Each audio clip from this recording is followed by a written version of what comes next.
Hello all, welcome back to Electronic Devices and Circuits video lecture series. I am BVV Satyanarayana, Associate Professor in Department of ECE, Mission Institute of Technology, Bhimavaram.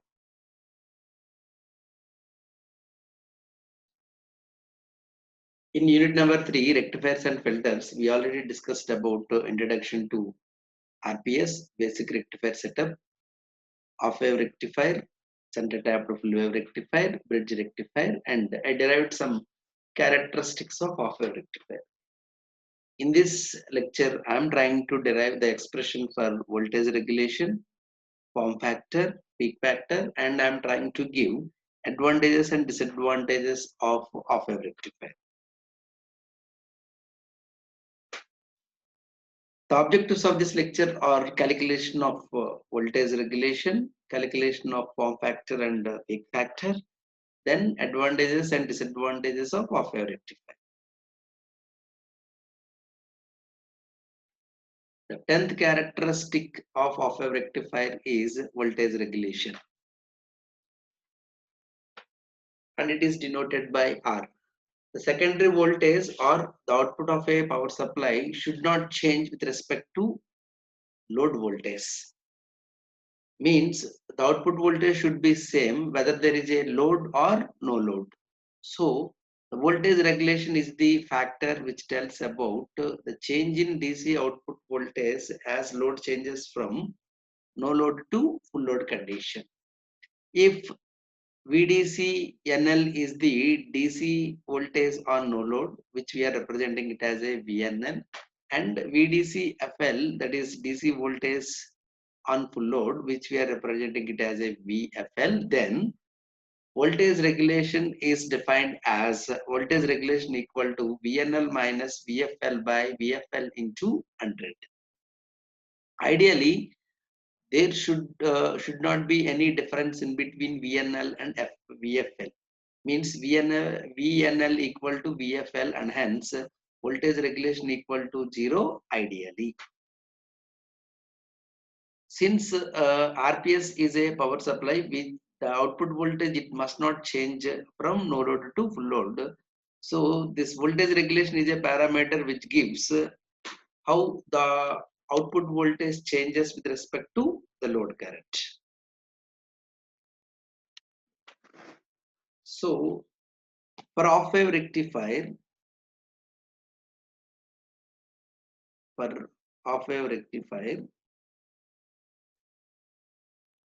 the no load voltage VNL, it is the highest DC voltage, which must be dropped across three resistances. One is RS, the secondary winding resistance, RF, the diode forward resistance, and RL, the load resistance. So VNL is the highest voltage, that is the no load voltage, must drop across the three resistances, means RS, RF, and RL. So because of this voltage VNL, I am assuming the current flowing through the circuit is IDC.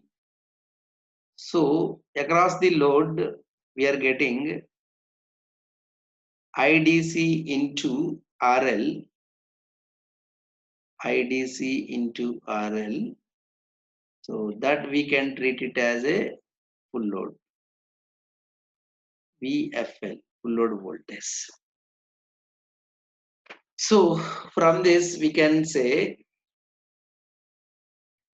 VNL, it is the highest voltage. So that is without considering RS, RF and RL. So that is VDC. We already calculated this one, that is Vm by pi. That is the highest voltage by neglecting RS and RF. If you consider RS and RF suppose, then the full load voltage VFL is equal to, that is simply IDC into RL. So if you apply KVL to this circuit, VNL equal to IDC into RS plus RF plus RL. So that is IDC into RS plus RF plus IDC into RL. If RS and RF are very small or 0, then our VNL is equal to IDC into RL, which is equal to VFL. Then as VNL equal to VFL, the voltage regulation is equal to 0. Ideally, the voltage regulation is 0 since ideally RS and RF values are 0. The diode is forward biased, right? Ideally RF equal to 0 and ideally RS is also equal to 0. So the regulation is 0. But practically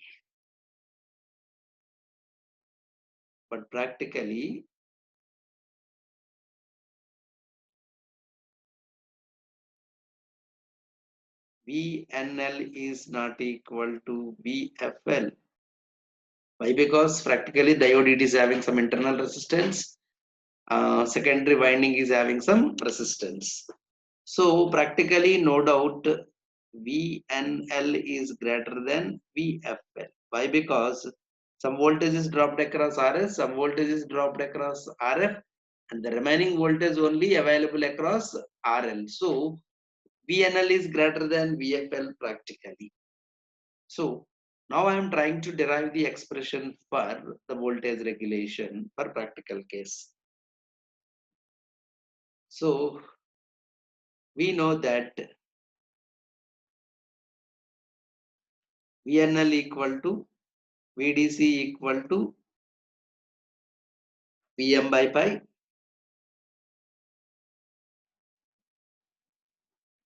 and VFL equal to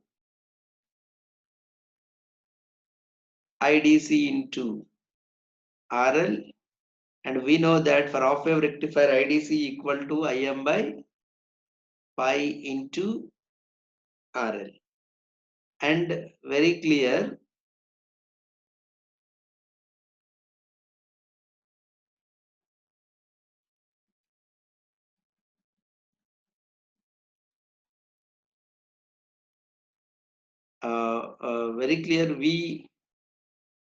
VFL equal to Im equal to Vm by RS plus RF plus RL.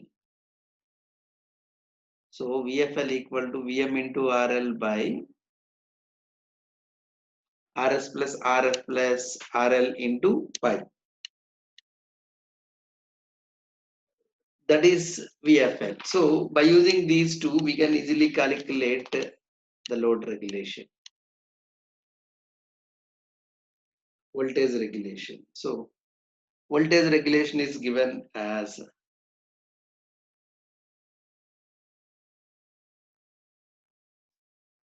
voltage regulation in percentile is given as VNL minus VFL by VFL into 100. So VNL it is Vm by pi minus VFL is Vm by pi into RL by RF plus RS plus RL divided with Vm by pi into RL by RF plus RS plus RL. So in numerator and denominator, Vm by pi is common. So take it out and it is cancelled out. Then the equation becomes 1 minus RL by RF plus RS plus RL divided with RL by RF plus RS plus RL. And after manipulation, we are getting the voltage regulation as RF plus RS by RL into 100. So here, if you neglect the winding resistance, RS, then the percentage regulation is equal to RF by RL into 100. So that is the final expression for voltage regulation.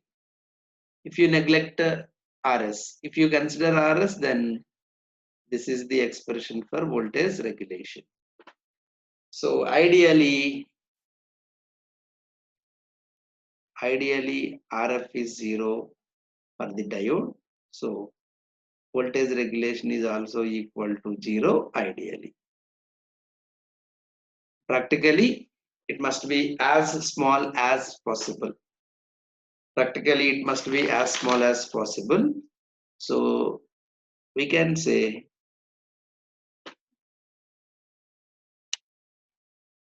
lower the value of R,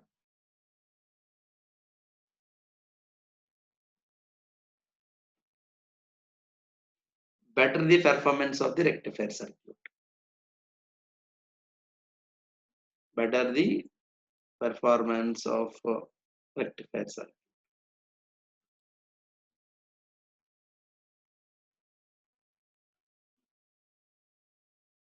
So in general, there are two types of regulations. One is regulation up and regulation down. Regulation up means VNL minus VFL by VFL into 100. Regulation down means VNL minus VFL by VNL into 100. These are the two types of regulations we can calculate. In general, we are calculating the regulation up, VNL minus VFL by VFL into 100. So for power supply or a rectifier, the voltage regulation must be as small as possible, ideally 0. If regulation value is 0, whatever it may be the load, the output voltage of the power supply is same. Then the 11th parameter of a rectifier is form factor, and the form factor is defined as the ratio of RMS value to the average value. So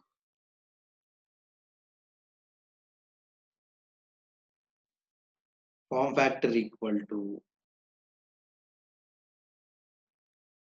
RMS value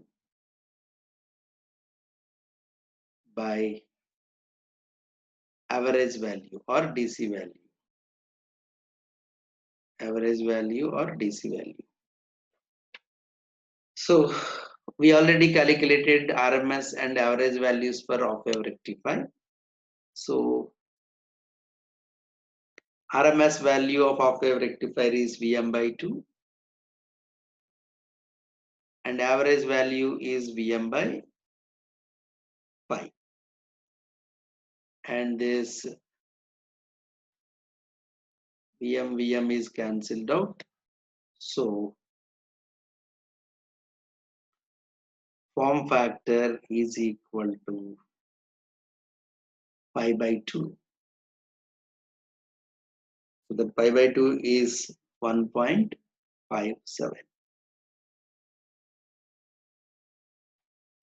So here I am considering RMS and average values in terms of voltages. If you want, you can consider in the current also. With respect to currents also, we can calculate. Similarly, the peak factor. The peak factor is defined as the ratio of peak value. Peak value means the maximum value by the RMS value. Again, these two values can be considered with respect to voltage or with respect to current, we can calculate. So peak value, if you take it is Vm or Im by the RMS value is Vm by 2 or Im by 2, we already calculated. Then this Vm and Vm, it is cancelled out. So the peak factor is equal to 1 by 2, sorry 2. So that is the peak factor of a rectifier.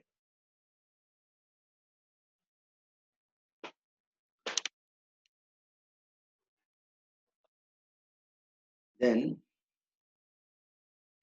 advantages and disadvantages of a rectifier. So coming to the advantages, the circuit of a rectifier circuit is very simple since it consists of only one diode, and it uses a normal transformer and one diode. The cost is very small. So these two are the advantages of off-wave rectifier. And coming to the disadvantages, there are so many disadvantages for the off-wave rectifier. That's why the off-wave rectifier is not widely used in practice. So ripple factor of off-wave rectifier is 1.21, which is very high. It means that the output contains a lot of AC component. Similarly, the rectifier efficiency, off-wave rectifier efficiency is 40.6, which is very low. Means only 40.6% of AC is converted to DC, and the remaining it appears as a AC component in the output. That's why there is a huge AC component in the output of the rectifier. And third one, transformer utilization factor of off-wave rectifier is 0.287, which is very low. Means the transformer is not completely utilized in converting AC to DC. And one more very important disadvantage of off-wave rectifier is some DC current is flowing through the secondary winding of the transformer, since diode, load, transformer, secondary all are in series.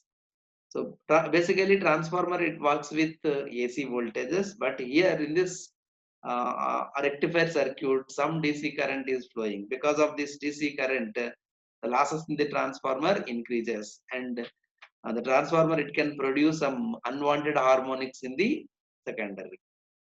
So we are getting a DC core saturation effect, DC core saturation effect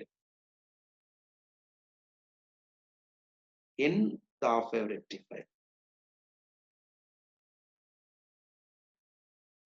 So because of all these disadvantages, the off-wave rectifier is not considered for practical uses.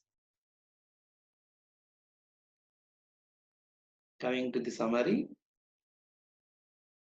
in this lecture, we have learned the following: calculation of voltage regulation, calculation of form factor and peak factor, advantages and disadvantages of off-wave rectifier. Thank you. Thank you all.